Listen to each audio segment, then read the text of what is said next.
Selamat malam. Halo semuanya, apa kabar hari ini? Selamat malam semuanya. Semoga sehat selalu ya. Gimana kabarmu hari ini?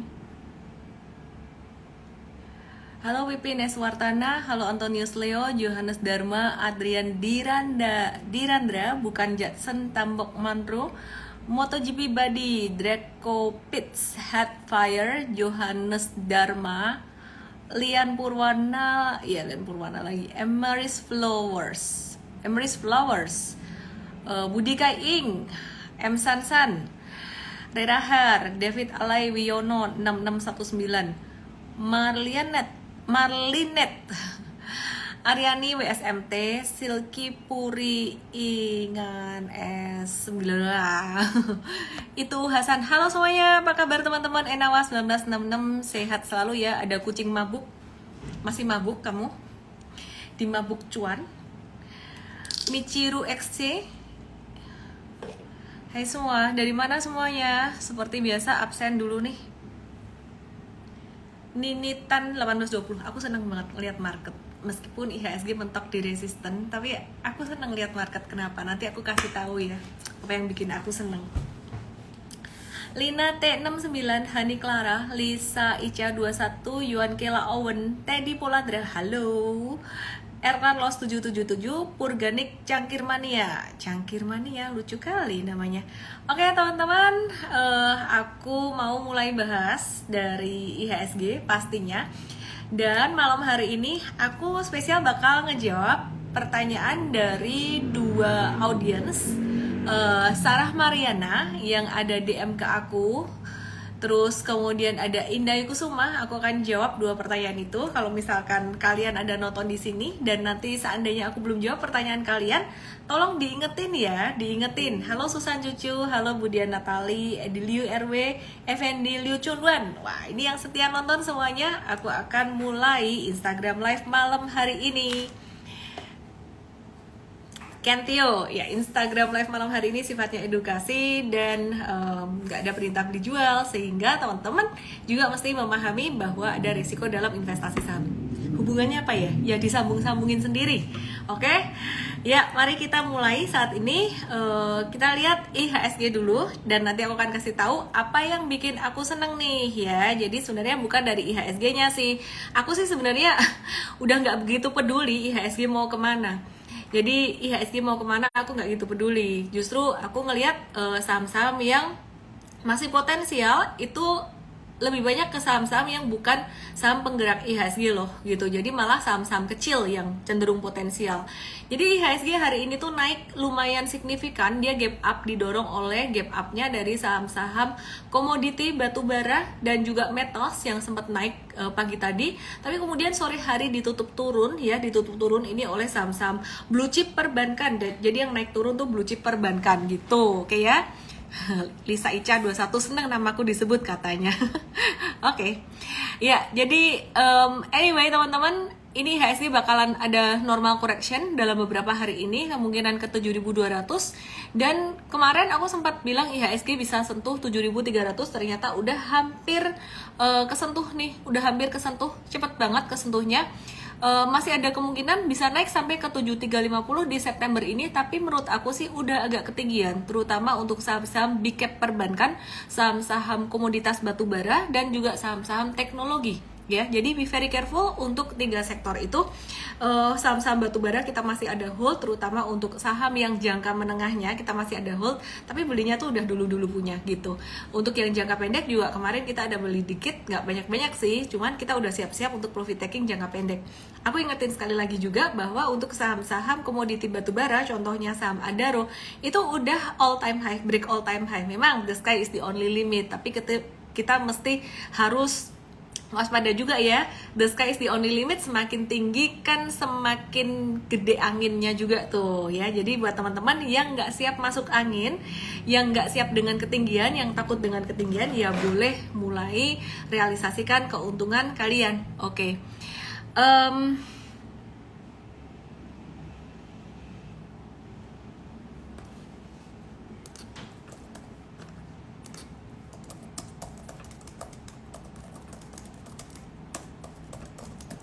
Oke, aku akan lanjutin guys. Sorry, ada kesalahan dikit balesin WA satu.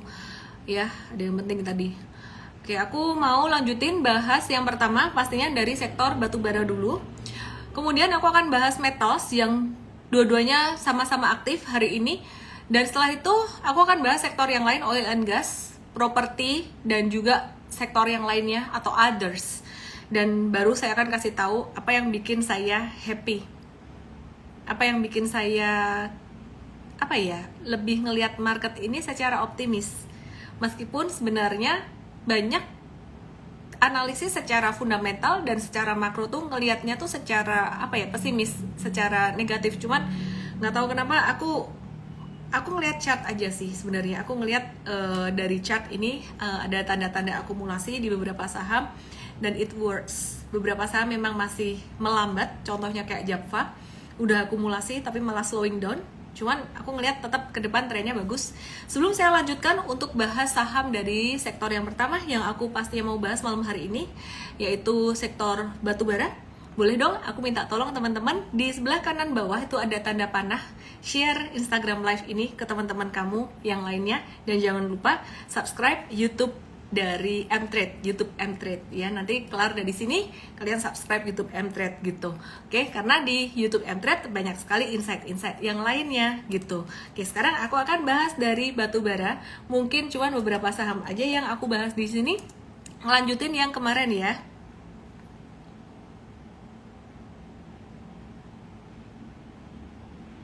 Oke, aku bahas batubara. Yang pertama adalah saham Indica Energy. Indica Energy itu kita ada punya di jangka menengah dan jangka pendek. Buat teman-teman yang nggak siap trading TikTok di jangka pendek, teman-teman bisa ikutin jangka menengahnya Mtrade karena nggak terlalu tinggi frekuensi tradingnya, nggak terlalu cepat gitu. Jadi jangka pendek kita cuan 7-9%, jangka menengah cuan 12-14%. Lebih banyak mana sih cuannya? Biasanya sih jangka menengah lebih banyak cuannya kalau marketnya lagi uptrend. Tapi kalau marketnya lagi sideways, kadang-kadang bisa sama atau bisa lebih kecil dari yang jangka pendek juga gitu. Nah, sekarang kita lihat Indica Energy. Indica Energy yang jangka pendek Mtrade ada masuk di 1 September di sini, sedangkan yang jangka menengah kita ada masuk di 23 Agustus itu di 28.50, tepatnya di area ini, di bawah di sini gitu ya. Jadi ada 2 kali ini yang jangka menengah kita masuk di sini gitu ya. Nah, terus sekarang kita masih nge-hold. Kenapa? Karena belum ada tanda-tanda pembalikan arah baik dalam jangka pendek maupun dalam jangka menengah. Tapi kayaknya yang dalam jangka pendek kita akan profit taking sehari 2 hari lagi gitu ya. Jadi resistennya di mana? Sebenarnya saat ini juga udah kena resisten. Kalau kita tarik dari channeling line di sini, ini dekat lagi bakalan kena resisten di level 3270 sampai 3300. Nah, kita rawan profit taking di area tersebut gitu ya. Apakah Mtrade akan profit taking atau jual di sini? Belum tentu. Lihat candlenya. Kalau candlenya hijau tebal, ya why not? Kita masih nge-hold gitu. Kalau udah keluar ekor di atas, intraday keluar ekor, nggak usah nunggu closing, kita akan jual. Pertanyaannya kalau di intraday keluar ekor nih ya, jadi udah naik terus turun keluar ekor, sore hari ditutup naik lagi gimana? Padahal udah jualan. Iya, itu namanya syukurilah cuan yang kamu dapat teman-teman ya. Jadi jangan menyesal kalau kamu udah cuan tuh ya, disyukuri. Sebenarnya pasar saham ini merupakan satu tempat yang buatku itu belajar sangat banyak hal. Nanti aku akan share ya teman-teman ya, apa aja yang aku pelajari dari pasar saham.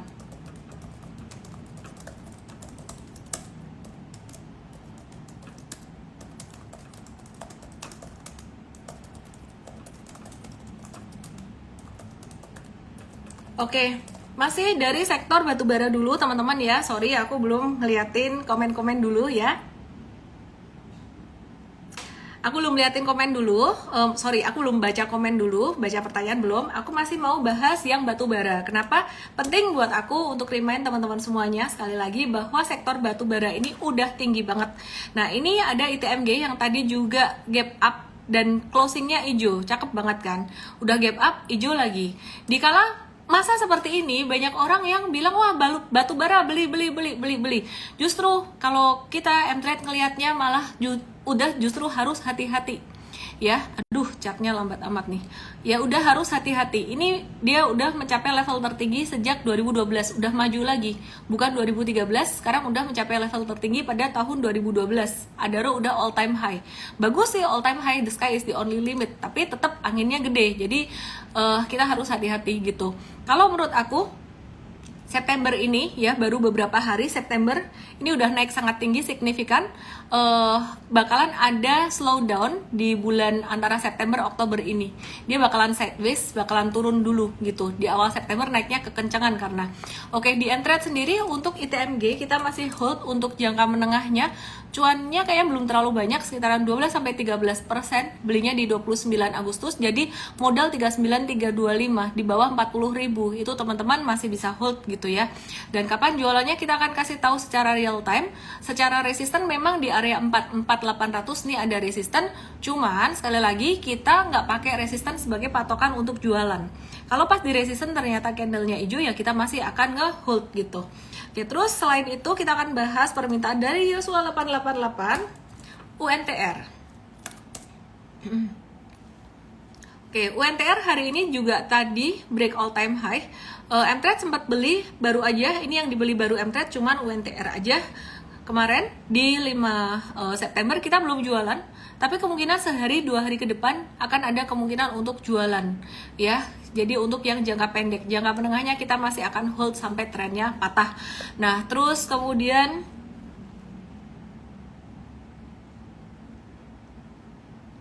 sabar Mbak Yu, oke sabar. Batu bara ada lagi yang masih aku pengen bahas terkait dengan batu bara, kontraktor batu bara. Aduh, kenapa lambat ya? Koneksi aman kah? Oke. Oke. Ya. Doit di sini kemarin kejual, jangka pendeknya kejual, tapi kita lagi nunggu lagi. Kalau kena level 400, ini kemungkinan kita akan call untuk jangka menengah lagi nih ya. Jadi doitnya sebentar, jangka menengah Mtrade masih hold nggak ya? Semestinya sih masih sih. Oke, jangka menengahnya masih hold ya, doit ya.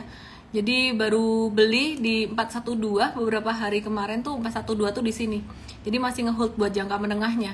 Terus selengkapnya kita akan bahas di morning briefing besok. Aku akan move ke sektor yang berikutnya, yaitu metals, supaya nanti aku ada waktu untuk membahas apa sih yang menarik di market hari ini. Budika Dinoiki aku nggak post pertanyaan ya, post pernyataan aja. Nggak Pak, tetap aku bahas kok Pak.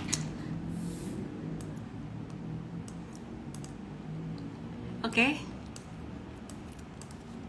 Yang lain nggak boleh ngiri.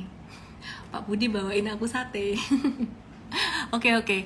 Ya, teman-teman, ini ada saham Harum. Hari ini tadi gap up, tapi Mtrade tadi jangka pendeknya udah profit taking jangka pendek. Buat yang belum jualan sih nggak usah khawatir gimana ya. Pakai aja trailing stop. Trailing stopnya di level 1810. Jadi kalau turun di bawah itu ya batasi modal Anda, ya amanin modal Anda gitu, alias jual gitu. Tapi ada kemungkinan juga loh, ini kan dia volumenya masih gede nih, tarik-menarik bull and bear-nya masih cukup kuat. Ini bisa naik sampai sekitaran 1945-1950-an gitu ya. Jadi kita teman-teman yang masih belum jualan ya masih boleh lah kalau mau wait and see gitu. Tapi yang udah jualan ya oke aja, udah cuan 8,5 sampai 10%. Berapa lama ya? Coba aku cek. Sebentar ya. Kalau kalian mengalami floating loss tuh kerugian yang belum direalisasikan ya.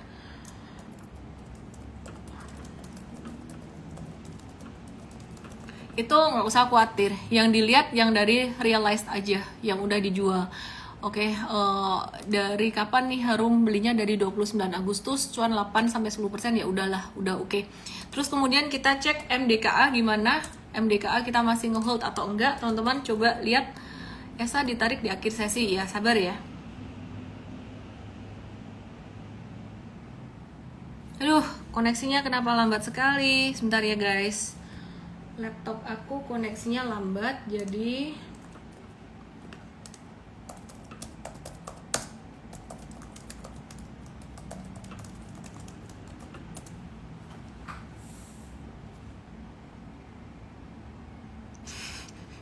bawain lumpia Semarang. Kolesterol. Oke, MDKA.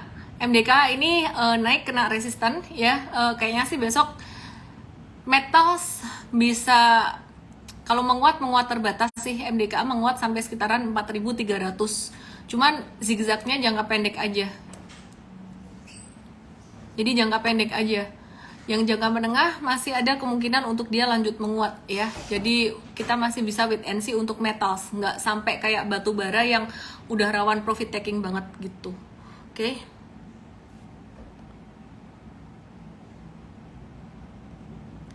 Michael Infinity nanya, kalau pasang trailing stop profit itu lebih baik pakai metode last low atau last support atau jarak berapa poin?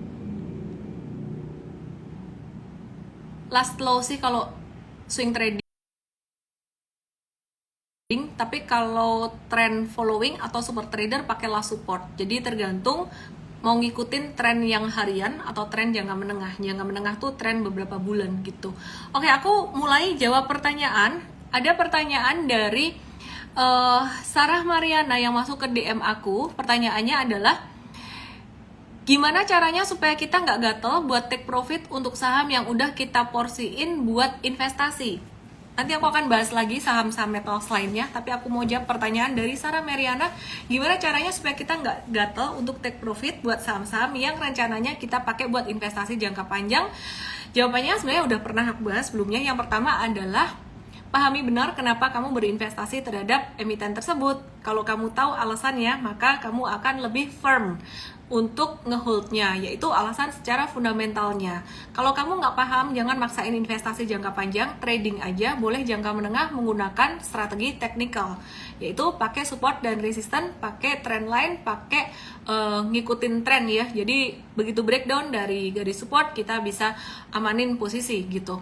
Kemudian poin yang kedua adalah pantau terus setiap kali laporan keuangan itu rilis, reportnya tuh gimana, hasilnya tuh gimana, apakah bagus atau enggak. Tapi teman-teman jangan cuma fokus pada numbers aja atau pada result quarter per quarter, jangka menengah resultnya. Jangan, kita mesti bisa forward looking juga. Sebagai contoh adalah Sido muncul memang agak-agak melambat dalam akhir-akhir ini tuh, sempat agak slowing down gitu di tahun 2022 pertengahan.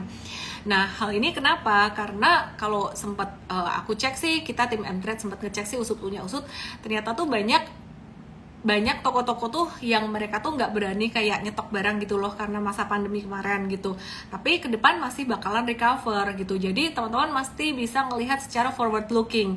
Nah, kalau teman-teman nggak ngerti ngelihat forward looking ini gimana, karena butuh belajar, kita bantu di M-Trade ya. Banyak sekali ulasan-ulasan fundamental yang mencerahkan teman-teman. Nah, poin yang ketiga adalah supaya nggak gatel buat jualan atau take profit untuk saham yang udah diporsiin buat investasi, yaitu dengan nominal yang sesiapnya kamu dengan fluktuasi. Semakin gede nominalnya, kamu akan semakin mudah deg-degan baik ketika untung maupun ketika rugi.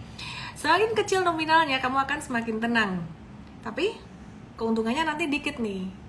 Jadi balik lagi, sebelum kita berinvestasi, kita mesti bisa meregulasi rasa di dalam hati ini dan juga pikiran kita, bagaimana kita mencukupkan diri dalam segala hal.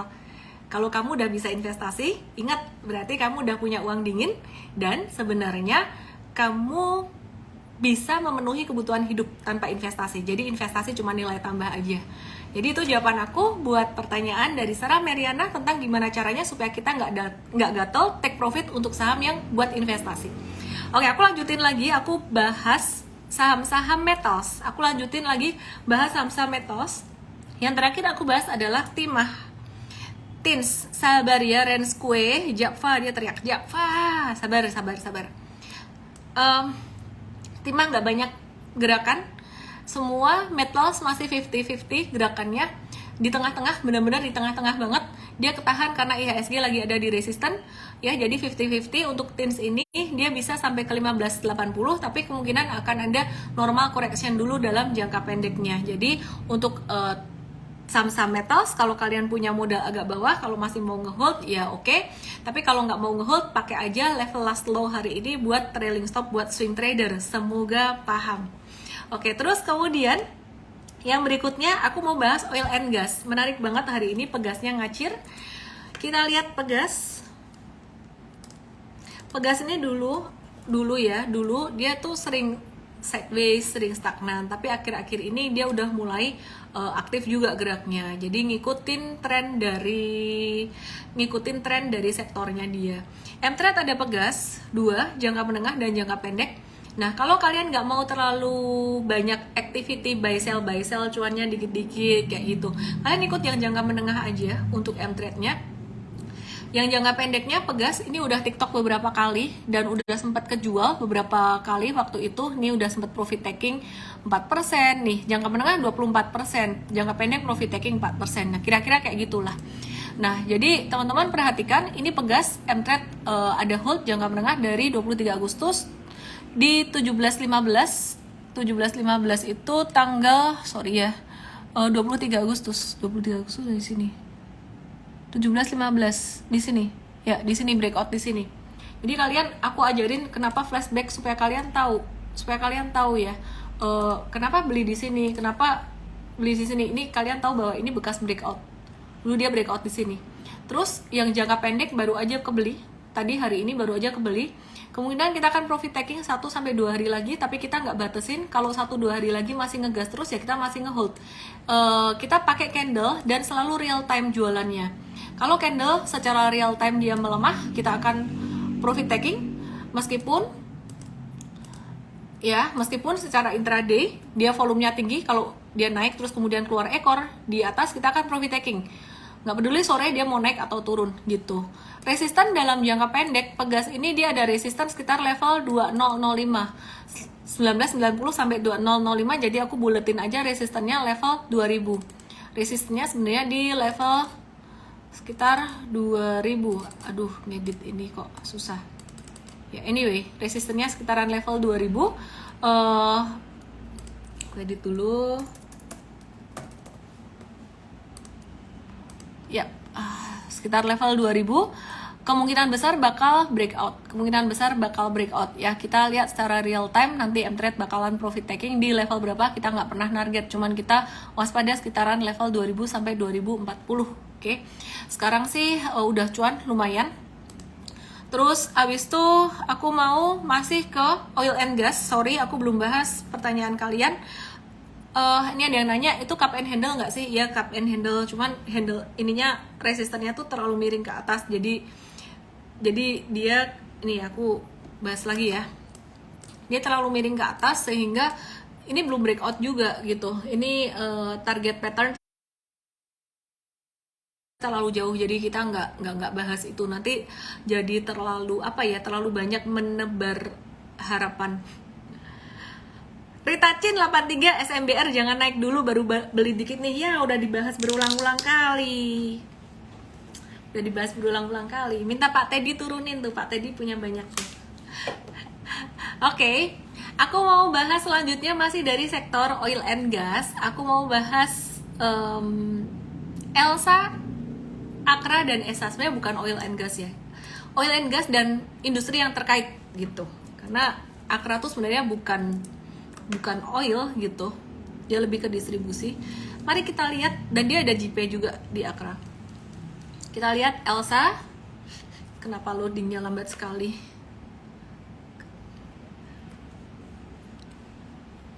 Antam dibahas di morning briefing aja ya, karena mirip-mirip juga. Elsa, nah ini Elsa tadi sempat breakout, terus dia turun lagi, false breakout. Ya, tapi kita masih wait and see untuk Elsa. Tadi breakoutnya cakep karena ya. Jadi kita masih wait and see untuk Elsa. Yang udah kebeli ya udah nggak apa-apa. Kita masih lihat ini masih oke kok. Jadi masih bisa sampai ke 360. Mungkin besok akan ada zigzag dikit gitu. Terus Akra. Oke. Wait guys.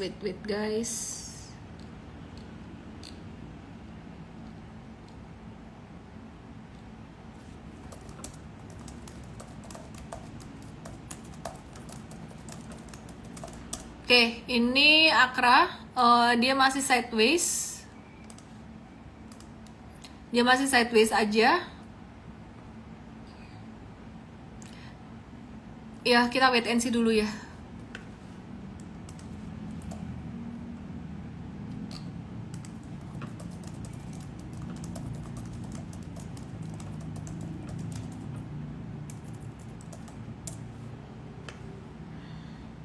Aku mau kasih tahu teman-teman, besok ada morning briefing gratis di Mtrade,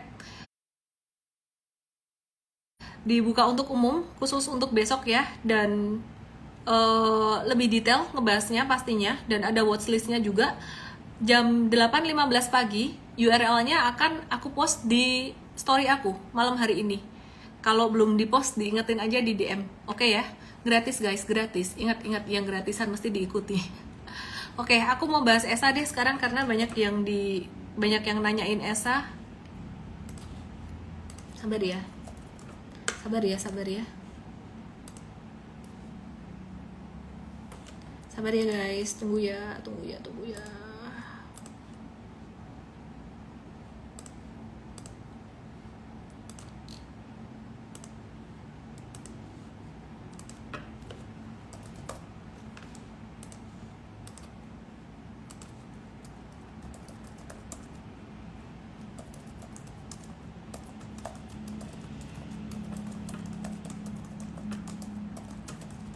Oke, ini ESA. Ikut, langsung teriak Starlight 38. Ikut, ya ikutlah, silahkan ikut. Besok sama Coach Jose ya. Aku bisa ikut juga.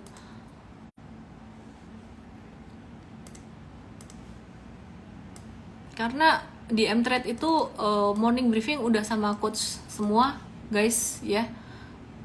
Bahkan aku trading pun juga ngelihat petunjuk dari Mtrade gitu. Aku ngelihat market juga, sharing-sharing juga sama tim coach gitu. Tapi mereka udah mandiri, udah jago-jago semua. Nah ini ESA hari ini naik, masih nguji resisten 12.15. Kita wait and see. Kenapa? Karena ini resisten cukup kuat di sini ya. Jadi kita ngelihat tadi ada beberapa saham kayak Elsa terus menguat tapi terus false breakout, dan ini ditarik tadi di jelang akhir sesi. Ya kita wait and see dulu, ngelihat besok gimana sih ESA. Sebenarnya aku lebih suka kalau model-model kayak gini tuh buy on weakness sih, karena dia udah naiknya udah 3 hari berturut-turut. Ini meskipun merah tuh sebenarnya dia naik gitu. Jadi kita wait and see dulu untuk ESA. Oke, terus hari ini tadi ada yang menarik. Apa tuh? Apa coba yang menarik? Kebangkitan saham-saham kecil-kecil properti, BEST, BKSL, DILD, APLN, dan juga ASRI. Kongres ya buat kamu yang sempat masuk ke BKSL. Di Mtrade kebetulan kita masuknya di BEST ya, karena kita ngeliat profil resiko teman-teman di Mtrade pemula-pemula ini lebih cocok ke BEST gitu. Cuman BKSL ini hari ini tadi gila banget naiknya sampai 33,33%. Yang dapat di BKSL ya, kongres, waspada profit taking dalam 1-2 hari. Kalau bisa udah auto reject atas lagi, sebenarnya udah bukan waktunya buat ngejar. Hari kedua, hari ketiga itu udah waktunya buat profit taking. Sekarang aku mau bahas untuk BEST. Nah, di Mtrade ada masuk BEST, Bekasi Fajar. Nah, Bekasi Fajar ini termasuk saham yang gerakannya juga lumayan cepat nih, lumayan liar gitu, lumayan drastis, dan dia naiknya udah sangat signifikan juga gitu. Jadi hari ini tadi dia naik sekitar 9,62%. Kita sempat scalping intraday trading, scalping tuh nggak sampai ganti hari biasanya.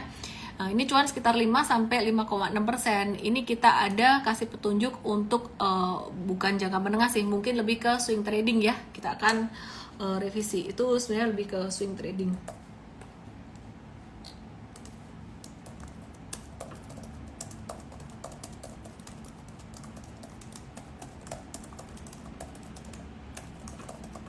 Oke.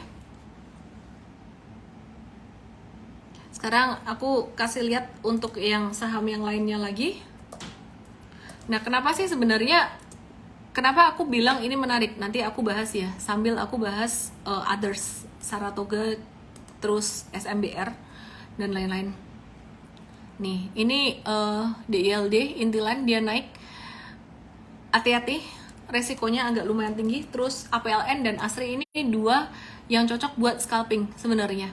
Ini cocok buat scalping. Lamanya. Ya, jadi dia buat scalping cepat, cocok karena dia cepat naik dan cepat baliknya juga gitu. Sekali naik dia akan lebih cepat daripada BSDE dan SMRA saham-saham ini. Bukan buat pemula sih sebenarnya. Kalau buat pemula lebih cocok yang SMRA atau BSDE buat disimpan beberapa bulan ke depan. Dan ini masih di area buy untuk SMRA-nya. Kemudian untuk BSDE-nya ini juga masih di area-area support gitu. Masih deket-deket area buy. Come on. Loadingnya lama bener ya.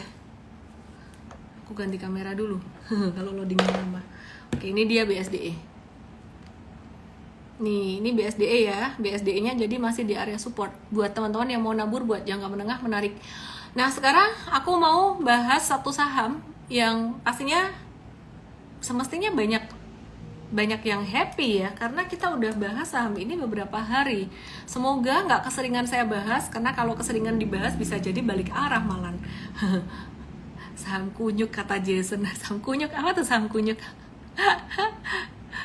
Oke, apa tuh SMBR?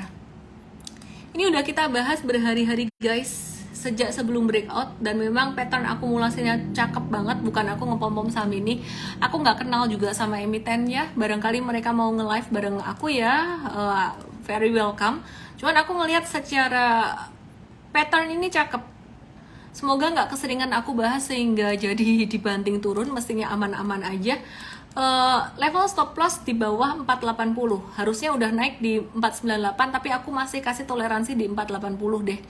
Karena saham ini saham yang kecil. Saham kecil tuh artinya dia gampang naik dan gampang dibanting turun gitu. Jadi ini dia naik di atas 500 nih, udah masuk dalam base yang berikutnya. Jadi congrats buat teman-teman yang ngumpulin di bawah.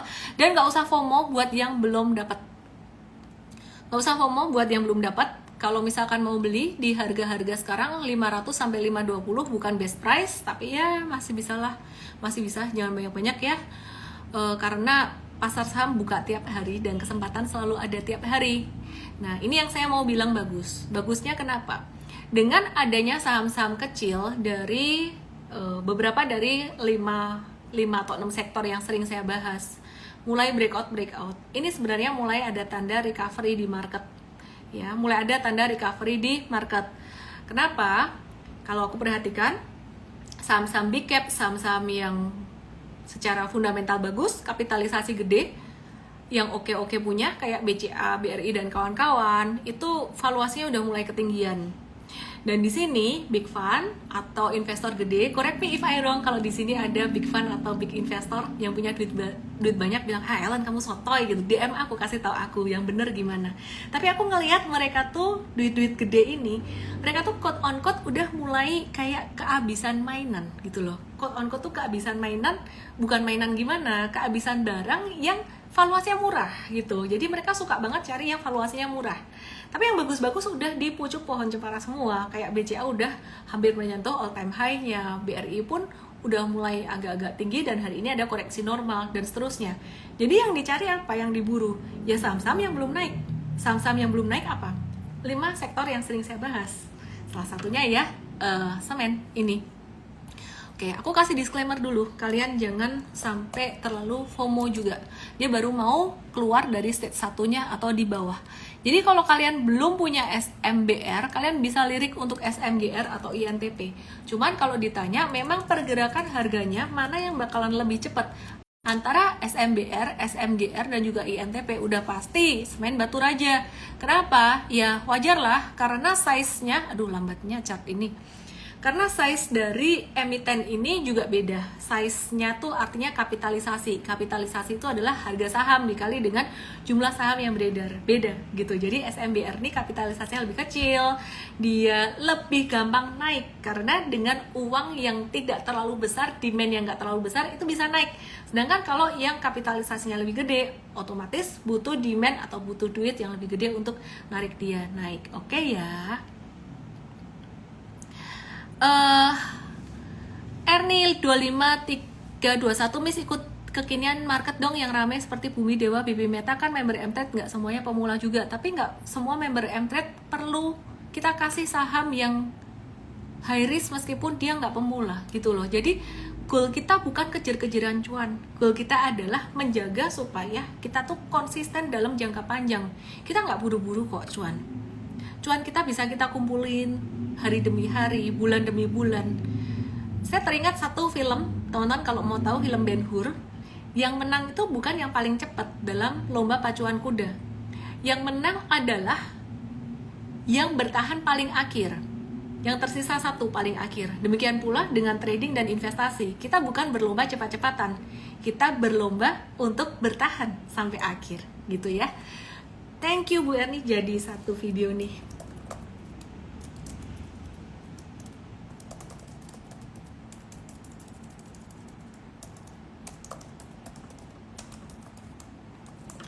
Oke, aku akan bahas untuk beberapa sektor yang lainnya selain semen yang menurut aku juga masih menarik.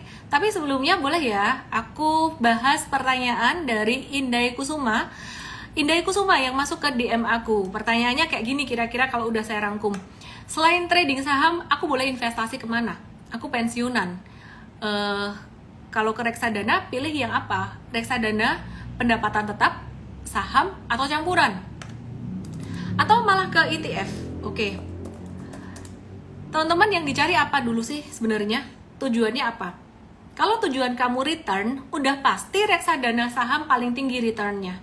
Tapi resiko juga paling besar. Di bawah itu, returnnya agak kecil, di bawah reksadana saham, tapi resikonya juga di bawah itu, ada reksadana campuran. Dia ada campuran dari saham dan juga obligasi portfolionya. Nah, di bawah itu ada reksadana pendapatan tetap gitu ya, yang portfolionya lebih banyak ke obligasi gitu ya. Jadi ada pendapatan tetap gitu. Jadi bukan berarti pendapatannya tetap terus, enggak gitu. Nah, jadi sebenarnya tuh tergantung tujuannya di mana. Kalau tujuanmu sebenarnya cuman buat ngejaga nilai uang dari inflasi, nggak ada tujuan untuk growth yang gimana, sebenarnya ke reksadana pendapatan tetap atau pasar uang itu oke. Tapi kalau tujuanmu ada sedikit untuk growth di campuran, tujuanmu di growth banget di reksadana saham, dan harus hati-hati milih reksadana saham. Cara milihnya adalah teman-teman harus lihat kinerja minimal 5 tahun dari reksadana saham tersebut. Kenapa? Kalau teman-teman lihat kinerja cuma 1 atau 2 tahun aja, hati-hati, itu bisa bias, bisa anomali gitu. Dan teman-teman mesti ada ngelihat sedikit dari fun fact sheet-nya, reksadana saham ini didominasi oleh apa. Aku nggak terlalu suka reksadana saham yang isinya saham sektoral, contohnya misalkan isinya saham batubara doang. Kenapa? Karena itu cyclical banget, nggak cocok buat investasi jangka panjang, apalagi kalau sektoralnya adalah sektoral dari batubara gitu. Terus tadi ada pertanyaan juga, apakah ETF? Sebelum aku bahas ke ETF ya, masih nyambung dengan reksadana pendapatan tetap dan RDPU. Daripada ke reksadana pendapatan tetap atau ke RDPU, kalau aku lebih suka beli obligasi negara ya, antara ORI, Sukuk, atau FR atau SR gitu. Oke. Terus ada pertanyaan tentang ETF. ETF itu gimana sih? ETF tuh ibaratnya tuh kayak reksadana, tapi bisa diperjualbelikan tuh secara lebih praktis, lebih cepat. Kira-kira bahasa gampangnya tuh kayak gitulah ya teman-teman ya. Jadi untuk mengartikan ke teman-teman yang masih pemula, singkatan dari Exchange Traded Fund. Cuman di Indonesia ETF ini masih belum terlalu liquid, nggak common. Jadi sebenarnya ETF ini lebih common di luar negeri. Isinya tuh banyak saham kayak reksadana, tapi kamu bisa perjualbelikan kayak saham harian gitu. Nah, jadi di Indonesia sendiri belum terlalu common. Jadi aku nggak terlalu saranin. Masa iya mau investasi ETF harus beli ETF yang di luar negeri supaya liquid, kan ribet banget ya. Sedangkan di dalam negeri sendiri banyak yang instrumen investasi yang returnnya cukup lumayan.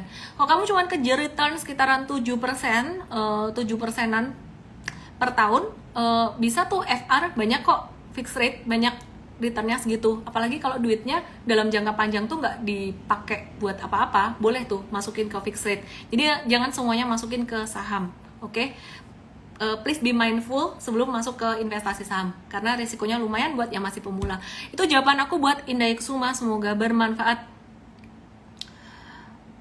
Sorry aku agak kurang bacain komen. Sekarang aku mulai bacain komen ya. Apa nih?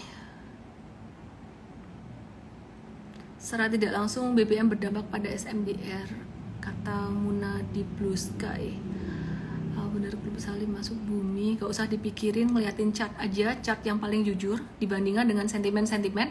Kamu kalau beli berdasarkan berita, bisa jadi kalian beli pas beritanya muncul, orang-orang yang sebelumnya udah tahu berita itu udah beli duluan dan mereka jualan. Itu namanya sell on news.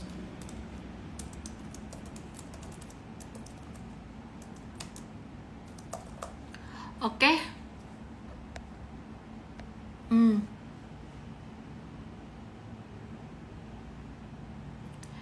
Kakak KTK Hartanto, FR obligasi akan koreksi nggak? Aku sih nggak mikirin sih ya dia mau koreksi atau nggak, ya fluktuasinya segitu-gitu aja. Tujuannya tuh bukan dapetin capital gain sebenarnya. Kalau obligasi mah buat jangka panjang aja gitu. Oh, R. Carlos 777 bilang Saratoga nggak jadi dibahas. Oke, aku bahas ya Saratoga ya.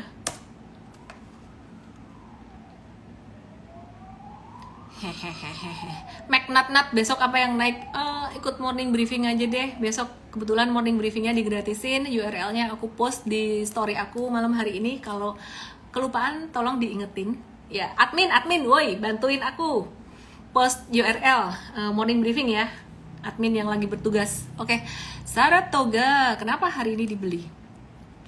Cakep lah di sini. Dia lagi breakout. Ya. Aku seneng deh Saratoga naik. Kenapa? Aku punya Saratoga ya. Aku punya Saratoga ini. Jadi aku sempat beli di area-area support kemarin. Ini M-Trade beli di area breakout ya. Anyway, beda-beda dikit lah ya. Beda dikit. Oke, aku hold untuk Saratoganya buat jangka menengah.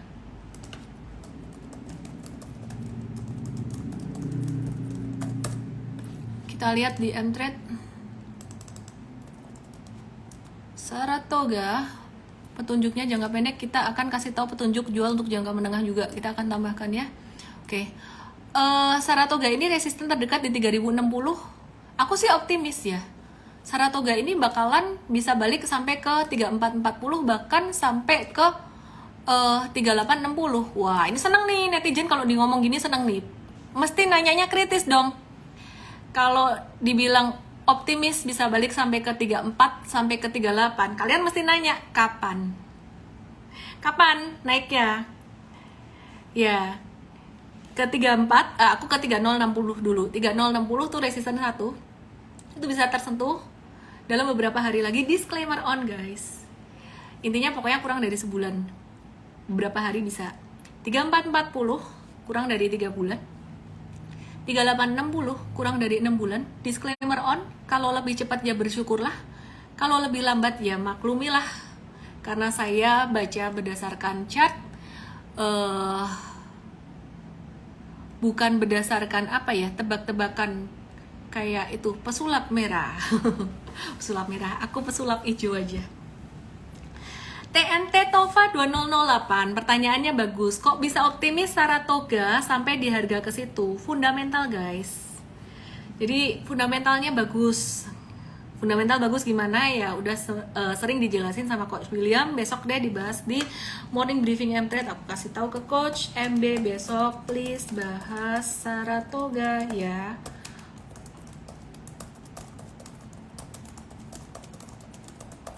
Oke, aman. Besok dibahas Saratoga fundamentalnya. Jadi Saratoga teman-teman, aku ngelihat secara fundamental menarik dan valuasinya juga masih belum mahal-mahal amat. Oke ya. Morning briefing tuh jam 8:15 say. Oke, terus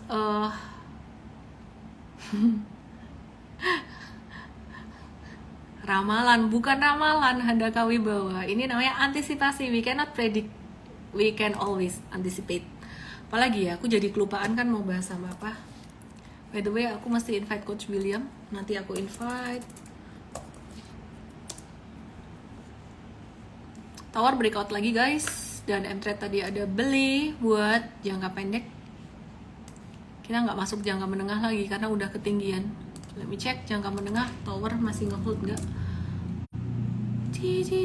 Kenapa dia loadingnya lama? Ya kita masuk jangka pendek aja tower, karena udah lumayan tinggi.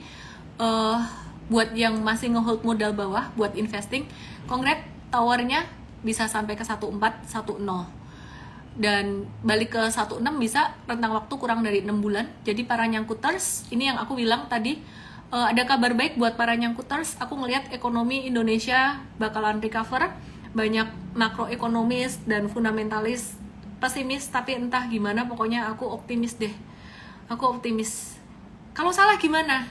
Gampang, ada chart yang kasih tahu kita untuk keluar sewaktu-waktu. Kalau gak bisa baca chart gimana? Kalau sibuk ikut M-Trade, makanya masih ada promo Super September sampai tanggal 9 doang, diskon up to 1 juta. Silakan langsung ke mtrade.id /WhatsApp. Sebelum aku invite Coach William, aku mau kasih tahu satu info penting juga, bahwa morning briefing besok digratisin. URL-nya ada di story aku, abis ini aku akan post. Atau kalau ada admin yang bertugas, tolong di post sekarang deh admin, takut aku lupa ngepost. Dan ada workshop cara baca laporan keuangan. Ini penting banget buat kalian, buat ngertiin laporan keuangan tuh lebih dari sekedar laba dan rugi, lebih dari sekedar pertumbuhan revenue, pertumbuhan laba. Tapi gimana caranya kita melihat kesehatan perusahaan dari cash flow perusahaan, dan juga bagaimana caranya kita tahu bahwa laporan keuangan satu perusahaan itu dimanipulasi atau enggak. Gimana cara kita tahu hubungan dari tiap laporan keuangan. Oke. Mumu Yusuf nanya, trading di saham bersejarah buat miss nggak? Sambumi, wah itu guru yang sangat baik. Tadi aku mau ngomong ya, bahwa aku tadi mau sharing ada pembelajaran dari pasar saham. Pembelajaran apa yang aku dapat dari pasar saham? Pasar saham tuh ngajarin aku banyak sekali wisdom, dan satu wisdom yang sangat penting sekali yang aku mau bagiin buat teman-teman adalah di pasar saham aku belajar banget tentang membedakan hal-hal mana yang aku bisa kontrol dan hal-hal mana yang aku nggak bisa kontrol. Hal-hal mana yang bisa kita kendalikan dan nggak bisa kita kendalikan. Teman-teman ingat yang namanya Serenity Prayer. Tuhan bantu aku untuk membedakan hal-hal yang bisa aku kendalikan dan hal-hal mana yang aku nggak bisa kendalikan, dan kasih aku kekuatan atau kemampuan untuk menerima hal-hal yang aku nggak bisa kendalikan. Satu hal ini, satu Serenity Prayer ini, aku belajar banyak banget dari capital market ya. Jadi di sini akan bikin kita tuh jadi tenang banget kalau kita bisa bedain itu, dan kita bisa let go atau serahin ke Tuhan hal yang kita nggak bisa kendalikan. Bukan berarti di sini kalau di pasar saham kamu nggak bisa kendaliin harga saham, terus kamu nyangkut, kamu let go, serahin ke Tuhan. Enggak. Masih ada hal-hal yang bisa kamu kendaliin. Yang pertama adalah belinya jangan banyak-banyak, jangan pakai nafsu. Yang kedua adalah pembatasan resiko, mesti harus tahu dulu level beli dan jual. Paling nggak level beli dulu, level jual itu nanti ya. Jadi lihat reversal candle atau garis tren patah, itu jualan. Yang penting pembatasan resiko mesti tahu. Nomor 3, fokus belajar, jangan FOMO, ngikutin rekomendasi aja. Even di M-Trade kita selalu rekomend buat teman-teman untuk belajar dulu. Oke, teman-teman, kelasnya bayar nggak? Workshop Zero to Hero analisis laporan keuangan bayar, karena kita perlu gajiin Coach William dan coach-coach yang lain juga. Gajinya bukan dari cuan trading saham saya, oke? Jadi terima kasih buat teman-teman yang udah daftar workshop untuk. Baiklah, sekarang kita mau invite Coach William. Japfa belum dibahas, sambil nunggu Coach William, aku mau bahas Japfa seperti permintaan teman-teman. Sambil nunggu Coach William ngebalik kameranya bentar ya. Japfa itu kemarin udah breakdown, jangka pendeknya dia agak slow down dikit. Cuman hari ini dia kembali kena area support. Jadi kemarin kita udah jual guys sebenarnya. Cuman hari ini kemarin tuh kita udah jualan kayak gini ya. Teman-teman bisa lihat. William nggak ada suara ya? Ya. Yes. Oke, sebentar ya. Aku bantu Japfa bentar ya. Jadi Japfa itu udah breakdown dari MA 20. Cuman hari ini dia kena support lagi.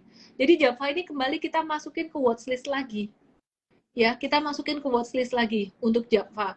Buat kamu-kamu yang udah jualan pakai technical ya udah nggak masalah. Buat kamu yang masih nyimpen ini pakai fundamental atau valuation, ya masih oke-oke aja.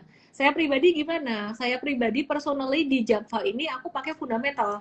Aku masih pakai valuation dan aku masih ngehold. Jadi aku udah di capital market dari tahun 2007. Dan tingkat keyakinan aku di market ini sama kalian yang masih mulai itu beda. Jadi jangan semuanya disamain. Kalau kalian udah jualan, udah cut loss atau amanin posisi, ya silakan, nggak apa-apa, nggak salah. Aku punya Japfa, jujur posisi aku masih merah. Karena aku belinya pas di breakout tanggal 18 Agustus kemarin, jadi posisi aku sekarang masih merah. Dan I'm okay. Kenapa? Ya udah nggak apa-apa. Beli di breakout dan aku pasti ngehold karena aku ngelihat sektor ini bakalan recover di akhir tahun dan di 2023. Jangan ikutin kata-kata aku kalau kamu nggak ngerti alasannya kenapa. Lebih baik ikutin M-Trade, karena M-Trade itu benar-benar pakai technical banget gitu ya. Oke, silakan Coach William malam hari ini. Aku penasaran tentang asing net buy ke sektor banking dan komoditas. Kenapa nih? Jadi net buy asing hari ini 501,15 M di BCA, BRI, BMRI, MBKA, dan ITMG gitu. Jadi kenapa asing net buy di dua sektor ini? Terus properti itu justru malah naik dikala suku bunga BI itu dinaikkan. Ini kenapa? 2 poin itu aja. Oke, thank you, Miss Helen. Selamat malam teman-teman semua. Jadi yang pertama kita bahas dulu ya tentang kenapa sih asing selama hampir dibilang hampir sebulan ini ya, kita bisa melihat mereka net buy ke pasar Indonesia dan kita bisa melihat nilai value transaksinya itu besar sekali gitu ya. Jadi kalau kita lihat spesifik tentu tadi seperti Miss Ellen bilang mereka masuk tuh ke banking dan juga ke saham batubara. Nah pertanyaannya adalah kenapa gitu ya. Nah yang pertama adalah kalau misalnya kita lihat banking ya, kita melihat bahwa banking salah satu saham yang di kondisi saat ini tuh yang paling defensif ya. Kenapa paling defensif? Tentu karena meskipun banking akan terdampak oleh adanya perlambatan loan kredit ya, loan growth gitu ya, dengan adanya faktor penurunan konsumsi masyarakat, tetapi teman-teman harus pahami bahwa di seluruh dunia ya, hanya sektor perbankan Indonesia yang secara net margin itu paling besar gitu ya. Kita bisa melihat bahwa rata-rata sektor banking kita itu di atas 5% secara net margin, ya itu mengalahkan seluruh sektor banking yang ada di dunia gitu. Jadi apa yang dilihat oleh investor asing adalah bahwa di Indonesia sektor banking itu masih legit sekali gitu ya, dan ke depan kita melihat bahwa dengan ada kemungkinan Bank Indonesia akan menaikkan tingkat suku bunga, maka ada ruang bagi sektor banking untuk bisa meningkatkan penetrasi net marginnya gitu ya. Jadi kita melihat inilah yang disukai sama investor asing gitu. Itu yang pertama. Makanya mereka rajin mengakumulasi sektor banking. Nah, terus kenapa kedua kita melihat mereka ataupun investor asing masuk ke sektor komoditi, terutama batu bara. Ya tentu ini semua karena faktor bahwa demand dari batu bara sampai kereta masih cukup strong ya, terutama kalau kita lihat faktornya ada faktor musim dingin di China, lalu juga konflik di Rusia Ukraina yang masih terus berlanjut, dan yang ketiga juga kita melihat bahwa kebutuhan batu bara itu nggak hanya berhenti saat ini di Asia, tetapi juga di Eropa gitu. Jadi kita melihat bahwa hal ini bisa mendorong harga batu bara kemungkinan besar bisa menyentuh di 500 US dollar per metric ton gitu. Jadi ini yang salah satu yang ditangkap oleh investor asing, bahwa Indonesia sebagai salah satu negara produsen batu bara utama itu akan diuntungkan oleh kemungkinan bahwa misalnya nanti harga batu bara bisa menyentuh di level 500 US dollar per metric ton. Nah, mungkin yang terakhir ya tentang kenapa sektor properti hari ini mengalami kenaikan gitu ya. Nah, kalau teman-teman perhatikan ya, rata-rata kenaikan sektor properti yang hari ini terjadi itu adalah saham-saham properti yang secara portfolio mereka tuh lebih banyak tuh ke apartemen dan juga ini ya lebih besar tuh ke apartemen gitu. Kita bisa lihat seperti kayak ya teman-teman bisa cek sendiri ya. Tapi rata-rata menguat hampir yang memiliki portfolio apartemen. Kenapa demikian gitu ya? Tentu karena begini kita lihat ya teman-teman ya. Siklus kalau misalnya harga komoditas batu bara menguat, pasti beberapa orang atau sebagian orang terutama yang bekerja di industri sektor mining, baik itu sektor batu bara, sektor nikel, emas dan sebagainya, itu kan lagi memiliki banyak duit gitu ya istilahnya ya, lagi ketiban duit durian runtuh gitu. Jadi kemungkinan besar mereka akan spending duit mereka itu adalah ke properti salah satunya, dan kita expect bahwa properti yang bakal diminati adalah properti apartemen gitu. Jadi hal-hal inilah yang ditangkap dan kita melihat ini akan direspon sangat positif bagi sektor properti, tetapi dengan catatan ya, sektor properti yang memiliki portfolio apartemen, karena tujuannya lebih ke investing sih kita lihat seperti itu. Jadi mungkin hal inilah yang mendorong kenapa hari ini saham properti mengalami kenaikan, terutama beberapa saham properti yang secara portfolio itu lebih besar di segmen apartemen. Begitu, Miss Ellen. Okidoki, pada nanya Aces Yoyo, sabar yo. Sebentar ya, Aces ya aku bahas. Nih ada yang nanya workshopnya offline, online. Kita masih online ya, kita masih belum berani offline karena pandemi. Kecuali aku diundang, jadi event management M-Trade sih kita belum berani untuk offline workshop. Tapi kalau diundang ya aku oke-oke aja gitu. Oke ya. Terus asalkan prokesnya oke. Terus kemudian aku membahas Aces nih. Thank you udah diingetin. Aces menarik banget. Chat aku loadingnya agak lambat di sektor retail. Ada yang menarik sahamnya. Mirip-mirip kayak SMBR. Tebak apa? Yang benar dapat entret nggak ya enaknya ya? Kasih nggak ya? Kasih deh 3 yang benar dapat entret 7 hari. Ada satu sektor retail yang sahamnya yang patternnya mirip banget kayak SMBR. Tapi ini bukan berarti aku ngepom-pom. Sambil nunggu kalian jawab, aku bahas Aces. Yang pasti jawabannya bukan Aces dong. Kalau aku jawab Aces, aku bahas Aces. Oke ya. Oke, teman-teman. Aces kemarin jatuh dengan volume besar. Hari ini dia turun dekat support 650. Ya Pak Budi Kaing nggak boleh jawab. Udah dapat berkali-kali. Jadi kira kita KKN Pak gara-gara sate. Jadi Aces ini teman-teman tungguin di level support 650. Aku sih tertarik banget. Cuman yang bikin aku nggak serak cuman 2 volumenya jatuh pas volumenya tinggi pas dia jatuh. Ya jadi aku wait and see di level 650. M-Trade juga wait and see. Kalau misalkan di sini ada keluar hijau, kita akan buy on weakness. Tapi breakdown dari 650 M-Trade nggak akan beli pastinya.